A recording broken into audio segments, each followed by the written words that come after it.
So yan, may gasolina na tayo. Proceed na tayo sa emission. November 11, 6:30 AM, Monday.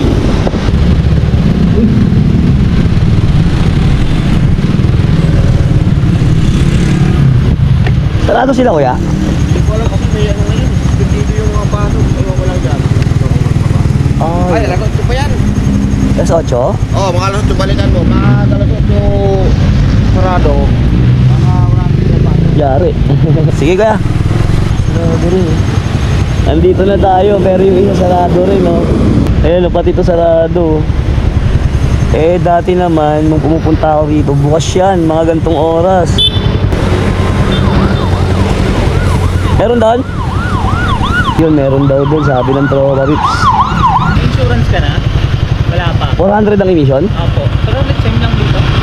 Insurance, magkano dyan? 400 lang kasi babudget ko sa insurance eh. Sir.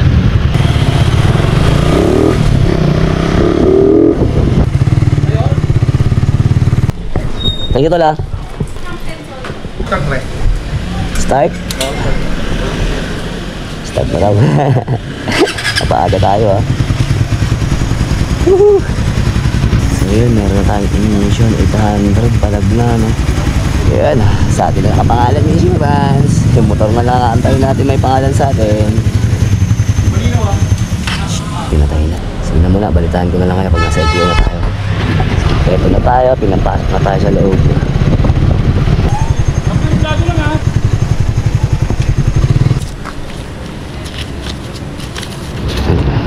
Ah, transfer. Apo. Tapos mother file mo, NCR. Apo. Ano pa? Pumunta ka pa ng NCR. Saan yan? Hingi ka muna lang certified true copy. Quezon Ave. Quezon Ave? Oo, bago dumating ang Santo Domingo Church. Yaraneta, kakanan ka. Lampas ng Fisher Mall. Tapos pagkayari no, nakakuha ka CTC. Doon ka magpapa-inspect sa kabila, sa may NBIC, yung sa may ano dyan. Mag-transfer to eh. Salamat ya. So yun, nandito na tayo sa LTO, NCR, kung saan nandito yung mother file nung motor natin. Madali lang kasi magpapaserox ka lang naman nung kailangan nila. ORCR, IDs yung dalawa nung vendor tsaka vendee, and then yung deed of sale. So yun lang kukunin niya. After nun, aantay ka nga lang ng 3 days. So from the day na nag-send ka na, ay nagpasa ka na ng requirements, start na yon, pang 1 day mo na yon. So Monday ngayon, ang balik ko Miyerkules. So yun yung kailangan, no?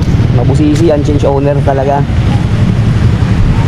So pinaganda na lang kasi dito lang sa NCR din yung yung lugar ng file ng motor ko. So yun, uwi tayo. Waiting na naman tayo ng 3 days. Yun, kamusta?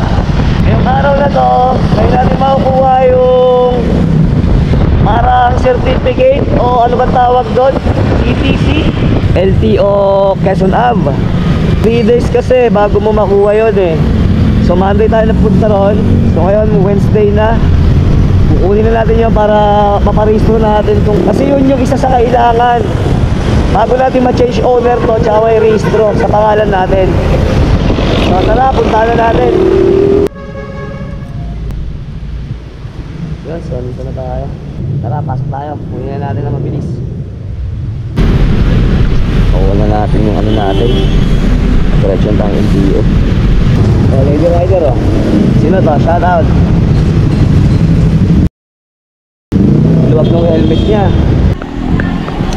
Yun, so tapos na tayo rito. Inspection. Dito lang din niya sa Diliman, katabi ng LTO. So dito ginawa yung yung tawag na to, yung stencil, yung mga ganon, yung mga signal light, chinek. Then ngayon, proceed na tayo dun sa LTO for change ownership tsaka registration. Sana makaabot tayo.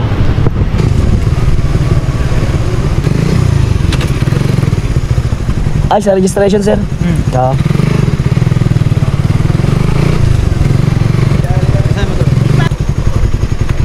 So yun, dito na tayo. Tapusin na natin to. So yun, Sa cashier na tayo, waiting.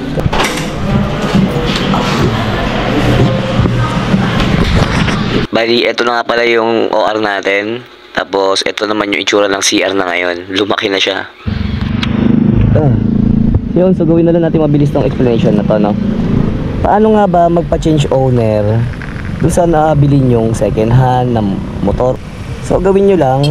Una, process kayo, HPG. Pero syempre, bago kayo magpa-ganyan-ganyan, siguraduhin nyo na legit yung papel ng motor na bibili ninyo. Pangalawa, i-check nyo kung valid yung ID ng bibilhan ninyo. Kasi, meron tayong itatakel mamaya tungkol dyan sa ID na yan. So, pag okay na lahat ng papel at transaction nyo, bilihin nyo yung motor, make sure yung mother file ng motor malapit lang din sa lugar nyo para hindi kayo talagang sobrang maaabala. So, good thing ito NCR siya naka mother file. So, madali ko siya nakuha dito lang sa Quezon Ave. Paano nga ba magproseso ng papel ng second owner? So, ganito ang gagawin nyo. After nyo mabili yung motor, pumunta kayo sa malapit na HPG. So, para magpa-clearance. Kasi requirement yan para sa change of ownership sa LTO. So, ang pagkuha kasi niyan dito sa Quezon City, pag na-process mo siya, kunyari, Monday mo na-process. After 3 days pa, bago mo siya makuha. Bago yung releasing niya. So, hindi ko alam kung bakit.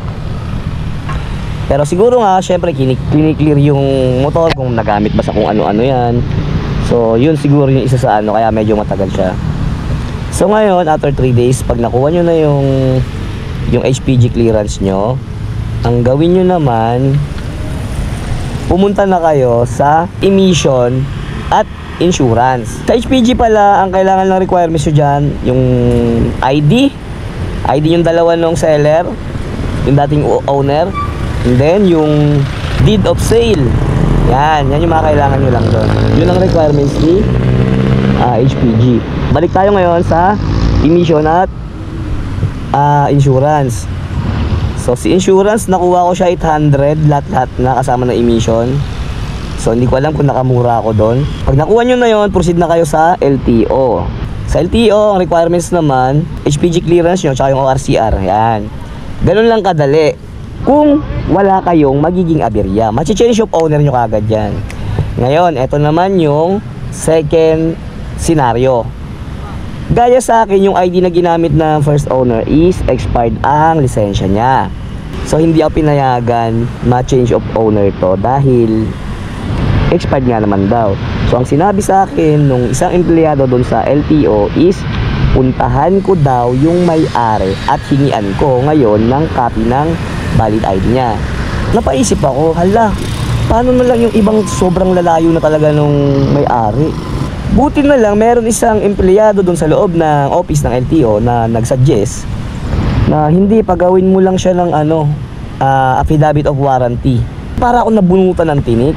Nadismaya ako ng konti dahil nga ganun nga yung ginawa niyang solusyon sa akin. So yun lang, medyo nadismaya ako kay ate. Kay sir naman na nagsuggest, sobrang thank you sir, shoutout sa'yo. At mabuhay ka, ang galing niyo po. So yun, na-process ko na siya. Yeah, so yun, natapos na natin yung nilalakad natin. Looking forward na tayo sa pag-kukondisyon nitong motor. Babalik tayo sa kanya sa pag-kukondisyon kasi may lagatok yung shock niya. Anyway, maraming salamat sa nakatapos ng video na to. At ingat kayo palagi, paki-like and share naman tong video natin kung nagustuhan nyo, para malaman na rin ng mga kasama natin mga riders dyan ang pagpaproseso. So yun lang, ingat palagi, ride safe, babush.